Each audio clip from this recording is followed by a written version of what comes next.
तुमच्याही घरात असा एखादा व्यक्ती आहे का ज्याला जेवणामध्ये चटणी हा प्रकार लागतोच? मग त्यांना ही चटणी बनवून एकदा नक्की खायला द्या, कारण ही चटणी चवीला अप्रतिम लागते। अगदी घरामध्ये सहज अवेलेबल होणाऱ्या मोजक्या गोष्टींमध्ये ही चटणी बनली जाते।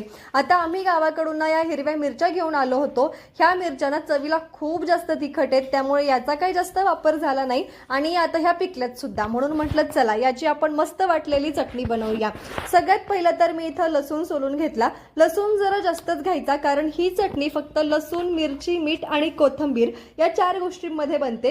इथं मी पिकलेले मिरचीचे देठ काढून घेतले, कोथिंबीर निवडून घेतली। कोथिंबीर ना मी या चटणीमध्ये जरा जास्त घेतली, कारण मला कोथिंबीरीचा स्मेल या चटणीमध्ये खूप जास्त आवडतो।